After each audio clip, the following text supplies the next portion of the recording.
सद्दाम हुसैन खुद भी एक लेखक थे। उनकी लिखी किताबें आज भी पूरी दुनिया में पढ़ी जाती हैं।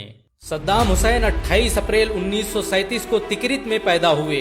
ये वही शहर था जहां कभी सलाहुद्दीन अयूबी जैसा शेर पैदा हुआ।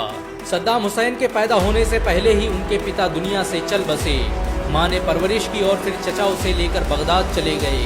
बगदाद में रहकर ही सद्दाम हुसैन ने साइंस और टेक्नोलॉजी की तालीम हासिल की और कुछ ही समय में इराक के सबसे बेहतरीन कमांडर बन गए। उन्होंने दुनिया की मशहूर यूनिवर्सिटी जामिया अल काहिरा में तालीम हासिल की। ये वही यूनिवर्सिटी थी जिससे मोहम्मद मुर्सी और यासिर अराफात जैसे राजनेता पैदा हुए।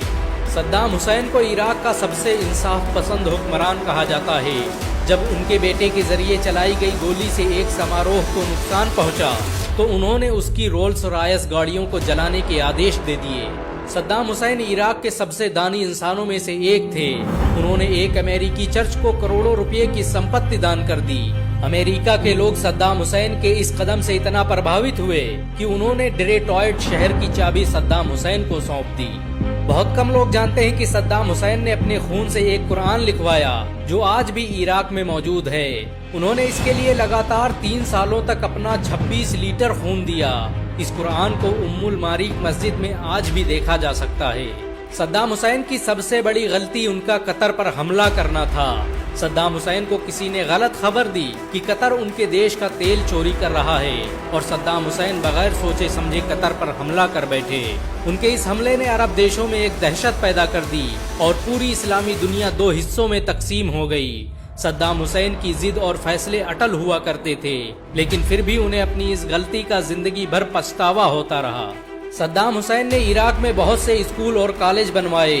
उनकी दौर हुकूमत में इराक साइंस और टेक्नोलॉजी का गढ़ बन गया। इराक ने 1 साल में इतने आविष्कार कर लिए कि अमेरिका को डर लगने लगा कि कहीं सद्दाम हुसैन भी परमाणु बम बनाने में कामयाब न हो जाएं। और यही वजह है कि उसने इराक पर बहाने से हमला कर दिया। अमेरिका और ब्रिटेन ने सद्दाम हुसैन पर 148 लोगों को मारने और परमाणु हथियार रखने का इल्जाम लगाया और इराक में अपनी सेनाएं उतार दी। जॉर्ज बुश के इशारे पर सद्दाम हुसैन पर मुकदमा चलाया गया ताकि उन्हें इराक की सत्ता और फिलिस्तीन की आजादी से रोका जा सके। सद्दाम हुसैन के 2 वकीलों को सिर्फ इसलिए कत्ल कर दिया गया कि वो सद्दाम हुसैन की पैरवी कर रहे थे।